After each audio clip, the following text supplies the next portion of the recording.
வணக்கம் மக்களே. இன்றைக்கி நம்ம எதை பற்றி பேச போகிறோம்னா, மத்திய அரசாங்கம் கொண்டு வந்த தொகுதி வரையறை மசோதா தோல்வி என்கிற டாப்பிக்கை பற்றி பேச போகிறோம். தொகுதி வரையறை மசோதா அண்ணா அது ஒட்டுமொத்தமாக தென் மாநிலங்களுடைய பிரதிநிதித்துவத்தை குறைக்கிற விதமாக கொண்டு வந்த ஒரு சட்ட மசோதா தான் தொகுதி மறுவரை மசோதா. இதில் என்னென்னா, இப்போ உதாரணத்துக்கு தமிழ்நாட்டில் பாண்டிச்சேரியோட சேர்த்து 40 எம்பி தொகுதிகள் இருக்கிறது. ஆனால் உத்தரப்பிரதேசத்தில் 80 தொகுதி இருக்குது. இப்போ தொகுதி மறுவரை மசோதாவில் இப்போ 40ல் இப்போ நம்ம மக்கள் தொகை அடிப்படையில் இவங்க அந்த எண்ணிக்கையை வச்சுருக்கிறாங்க. நாம் தமிழ்நாட்டில் மக்கள் தொகை சிவியர் குடும்ப கட்டுப்பாடு சட்டம் வந்தது காரணத்தினால நாம் சிவியராக ஆக்ஷன் எடுத்ததுனால நமது அரசாங்கங்கள் மக்கள் தொகையை ஒரு கட்டுப்பாட்டுக்குள்ளே கொண்டு வந்து மக்கள் தொகையை நம்ம சுருக்கிட்டோம். ஆனால் வட மாநிலங்களில் அதை அவங்க சரியாக செய்யாதனால மக்கள் தொகை அங்கே அதிகமாக இருக்கிறாங்க.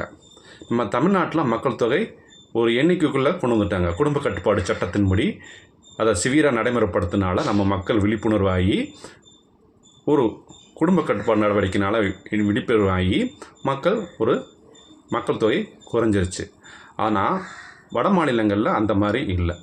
இப்போ தமிழ்நாட்டில் 40 தொகுதியில் இதை அடிப்படையில் கொண்டு வந்தாங்கன்னா இப்போ 40ங்கிறது ப்ளஸ் ஒரு 10 ஒரு 5 கூடலாம். 40ங்கிறது ஒரு 50 அந்த மாதிரி கூடலாம். ஆனால் இதே இது உத்தரப்பிரதேசத்தில் எடுத்துக்கிட்டோம்னா ஏற்கனவே அங்கே 80 தொகுதி இருக்குது, 80 எம்பி தொகுதி இருக்குது.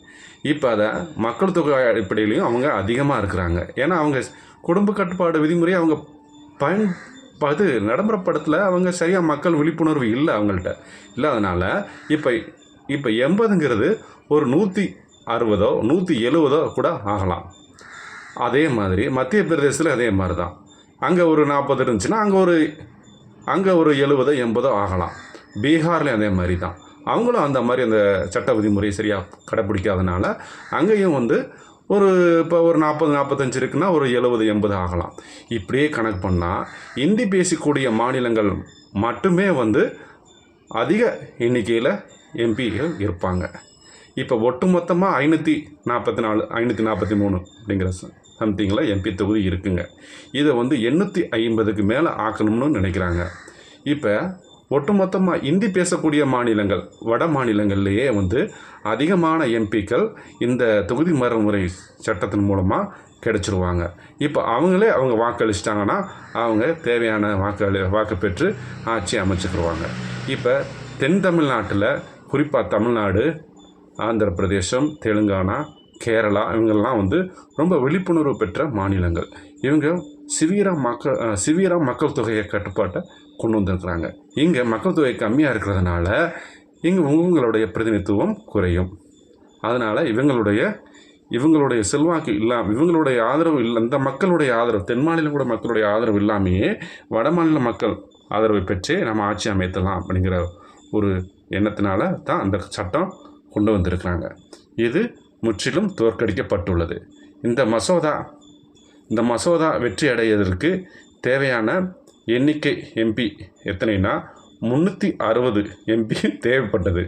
ஆனால் இதில் 278 எம்பி தான் ஆதரவு தெரிவிச்சிருக்கிறாங்க. நல்ல விஷயங்க.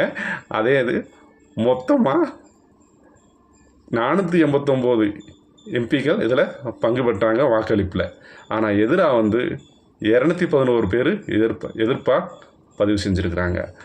மொத்தத்தில் 360 தேவைங்கிற எம்பிங்கிற வெற்றி பெறக்கூடிய இதுக்கு தேவையான மசோதாக்கு 278 பேர் தான் ஆதரவு அளிச்சிருக்கிறாங்க. ஆகையால் இந்த மசோதா தோல்வி அடைக்கப்பட்டுள்ளது.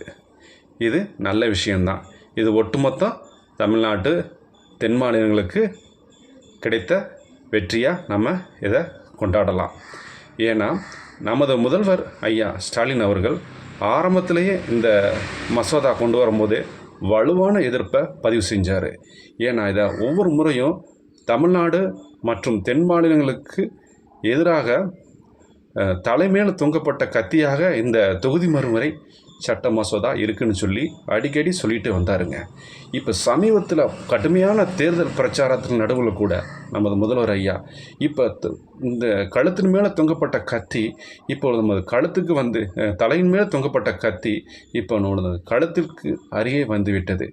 இந்த மசோதா நிறைவேறினால் பெரும் ஆபத்து தமிழ்நாடு உட்பட தென் மாநிலங்களுக்கு இருக்குதுங்கிறது கடுமையாக எதிர்த்தாருங்க. அதன் விளைவாகத்தான் இந்த சட்ட மசோதா தோல்வியடையப்பட்டுள்ளது.